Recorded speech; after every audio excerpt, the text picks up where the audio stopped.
Good afternoon, everybody, and welcome to Strategy Now here at MarketStream.live.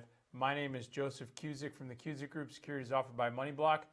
This is where we take a look at all the strategies, all the action that's happening in the midday so that you can take all this information and start making better investment and trading decisions for the remainder of today, Friday, the last trading day of this first week or third week in December.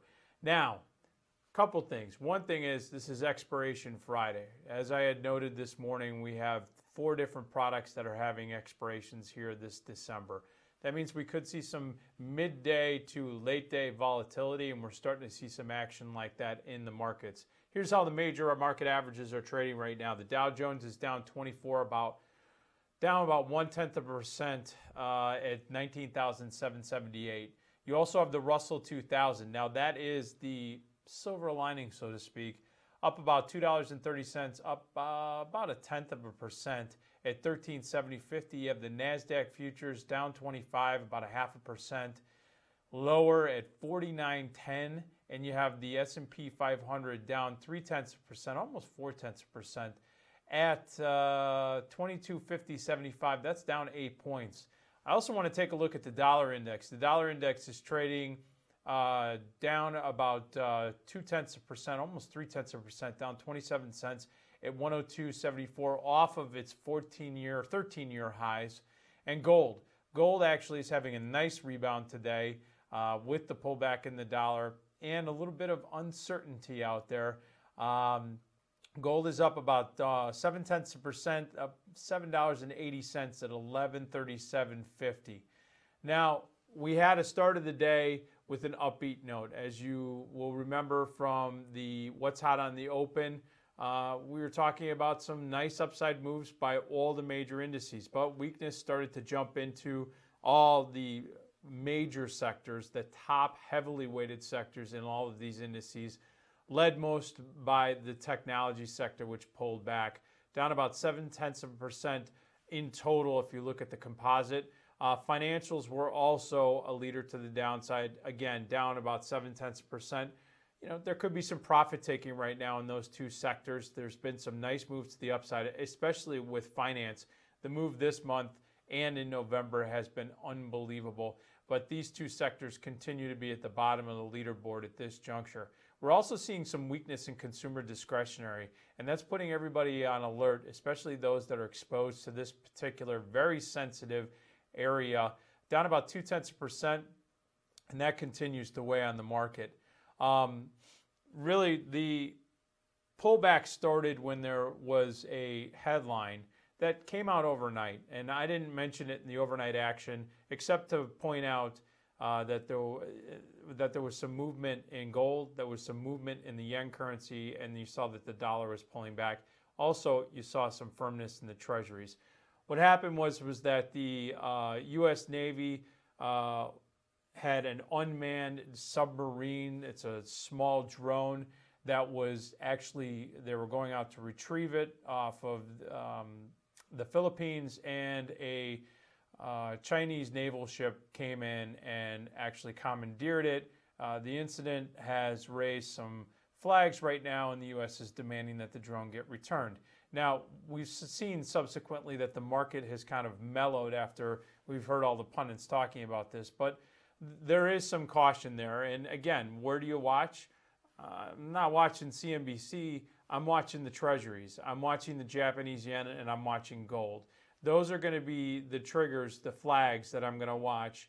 The 10-year note is back on its highs at 123 and 1/2 tick, up about 0.1%, up about 4 ticks today. Its yield right now is falling about 5 basis points to 2.56%. So you see a safety trade there.